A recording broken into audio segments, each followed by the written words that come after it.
The trip was almost over, but I had 2 days left to explore the landscape of Iceland. But first, Jónína had to hurry up with my stuff.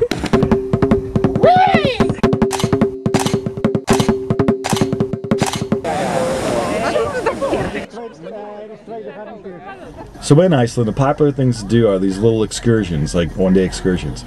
So Jónína has thrown me on one of her excursions that she's going to do, and then later on we're going to do a good Icelandic tradition of camping, or as they say up here, camping. It should be fun. We went to the scuba shop and loaded up the van for a day full of fun. We then drove off into the beautiful countryside of Iceland. In the park, we learned about the plates of Europe and North America, that they split about 2 centimeters a year, which is lower compared to other continental divides. It was time to get into my snorkeling gear. I once put on a wetsuit backwards, so this dry suit thing was a little challenging to me. And once in, I couldn't breathe, but at least no cold water would get in. I feel like I'm going to explore Mars, very cold Mars. The water was so clear. I wish I had a good underwater camera, but my YouTube channel doesn't pay me that much. The point is to snorkel from point A all the way over to point B, unless I freeze to death. I swam around the water like a wounded seal, but it was cool to see all the rock formations under the water.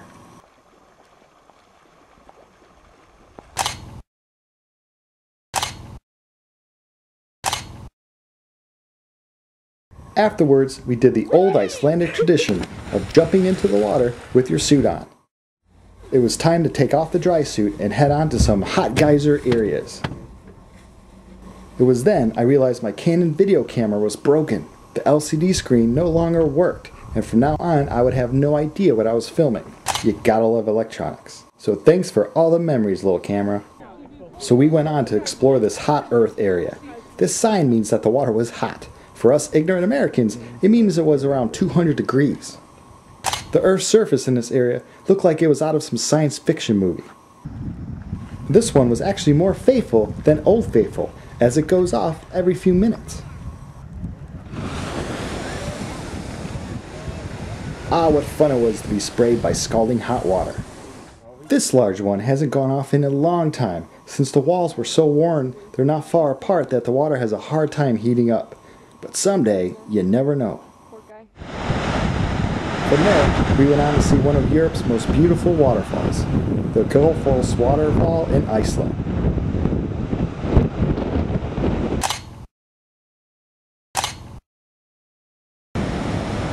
There's always something so powerful looking with all that water going over. It's a catch-22, because once they wanted to harvest that forest for electrical power, but they would have to disturb the beauty of it. So for now, the Icelanders have voted to leave it alone.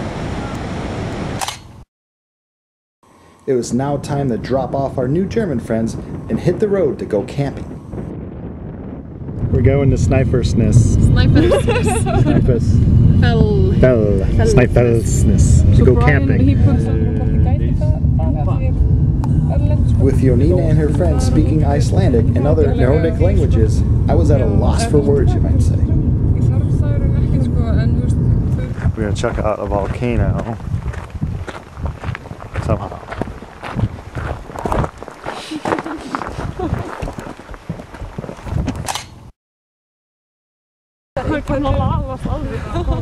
So the volcano is one of those things that from far away kind of look closer, but then when you walk to it, it gets further away. But stay tuned. We'll get there. It's like... So this is the volcano. And go! Woo! Look at that. With our tent set up instantly, I was ready to party. But I wasn't going to have just any kind of party. I was going to have a Viking party. Oh well. We all woke up and went exploring on a glacier nearby. It is a shame that climate change is ruining these. Talk to anyone that lives in Iceland and Greenland and they'll tell you it is for real. The Earth's surface is in a climate change. And these glaciers are shrinking up. Pretty cool formations here. We checked out some more cool rock formations on the beach.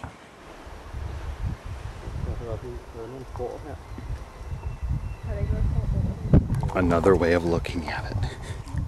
And look at all that scenery around me.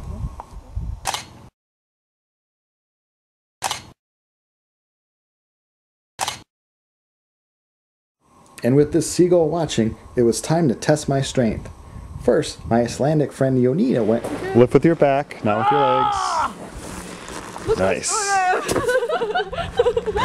She was strong, but I had to show her some good homegrown American strength.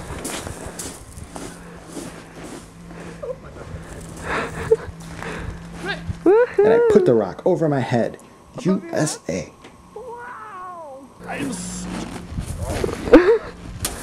I looked at the beautiful ocean and really appreciate all that Iceland had to offer to me in my short time there. What a beautiful country. Hope you enjoyed this episode of Safari Iceland. For information on the things you saw, please read the video's description below it. And as always,